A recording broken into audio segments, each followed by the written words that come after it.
হয়, পদূলিমুখত হেঁপাহৰ ৰঙালী বিহু আৰু আদৰা প্ৰস্তুতি দেখা পোৱা গৈছে। ৰাজ্যৰ সমান্তৰালকৈ অব্যাহত আছে কৰ্মশালা, বিহু নাচ প্ৰশিক্ষণ আৰু এই মুহূৰ্তত তীৰ্থনগৰীতো ব্যতিক্ৰম দেখা পোৱা গৈছে। যিসকল ঢোল নিৰ্মাণকাৰীসকল আছে, শিল্পীসকল ব্যস্ততা বাঢ়িছে দিনে নিশাই প্ৰতিদিনে। আমি আহি উপস্থিত হৈছোঁ তীৰ্থনগৰী হাজোৰ এখন বিপণীত।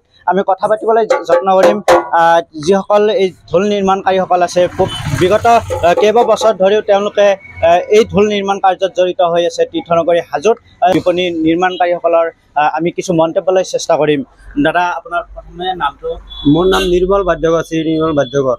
কেতিয়াৰ পৰা এই ঢোল নিৰ্মাণ কাৰ্যত জড়িত? মই শিকি থকাৰ পৰা মই এতিয়া 30 বছৰ হ'ল। 30 বছৰ।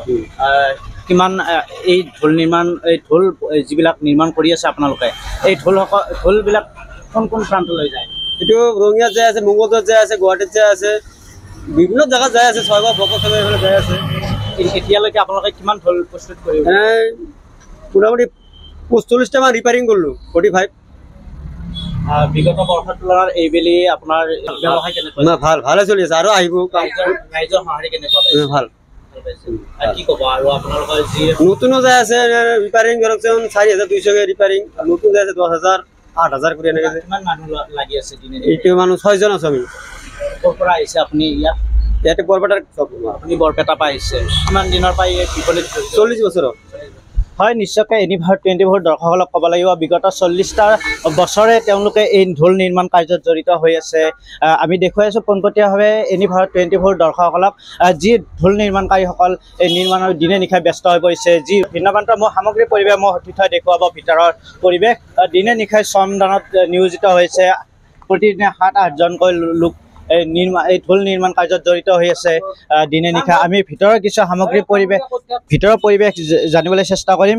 আৰু ঢোল নিৰ্মাণকাৰীসকল আছে, ঢোল নিৰ্মাণ ব্যস্ত হৈছে। দাদা, ক'ৰ পৰা আহিছে আপোনালোকে? আমি বৰপেটাৰ পৰা আহিছোঁ। দাদা, ঢোল নিৰ্মাণ কাৰ্যত জড়িত হৈ আছে? মইতো এনেই থাকোঁ ইয়াতে। কি ক'ম, তেওঁলোকৰ আৰু ইনকামবিলাক আৰু মানে মধ্যমভাৱে চলি আছে। তেওঁলোক দূৰৰ পৰা আহিছে, হয়নে নহয়? ৰঙালীক লৈ প্ৰস্তুতি চলিছে, আদৰা প্ৰস্তুতি তীৰ্থনগৰী হাজোত এক ব্যতিক্ৰম দেখা পোৱা গৈছে।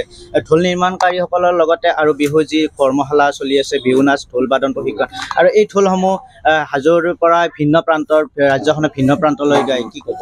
বহুত দূৰলৈ যায়, বহুত দূৰৰ পৰা মানুহ আহি থাকে। নাম আছে হাজোৰ এই ঢোলৰ? হাজো পঞ্চায়তৰ নাম আছে।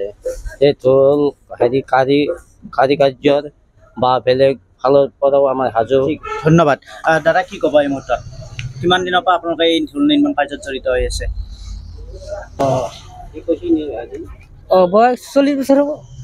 ভাল চলি আছে। আপুনি এই ব্যৱসায়ৰ লগত জড়িত হৈ, কৰ্মত জড়িত হৈ আপোনালোকৰ পৰিয়াল চলি আছে ঠিকমতে? চলি আছে।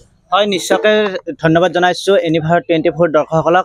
এই যি ঢোল নিৰ্মাণকাৰীসকল আছে, ঢোল নিৰ্মাণকাৰী শিল্পীসকলৰ তেওঁলোকৰ যি এই উদ্যোগ, এই উদ্যোগত তেওঁলোকে নিয়োজিত হৈ প্ৰতিদিনে পৰিয়াল পোহপাল দি আহিছে। তীৰ্থনগৰী হাজোৰ এই বিপণীসমূহৰ যি কৰ্মকৰ্তাসকল আছে, আমি এনিভাৰ্ট 24 দৰ্শকসকলে আজি পোনপটীয়াভাৱে এই যি ঢোল নিৰ্মাণকাৰীসকল বিপণীসমূহ আছে আমি দেখুৱাই যাবলৈ চেষ্টা কৰিছোঁ। পৰৱৰ্তী সময়ত ৰঙালীক লৈ যি ব্যাপক প্ৰস্তুতি দেখা পোৱা গৈছে তীৰ্থনগৰী হাজোৰ লগতে কামৰূপ জিলাৰ ভিন্ন প্ৰান্তত আমি দেখুৱাই যাবলৈ চেষ্টা কৰিম। হাজোৰ পৰা মই মৃদুল মজুমদাৰ, এনিভাৰ্ট 24।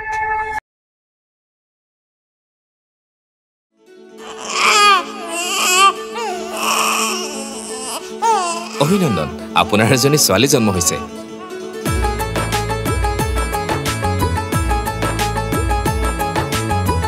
লাহি পাহি এজনী পৰি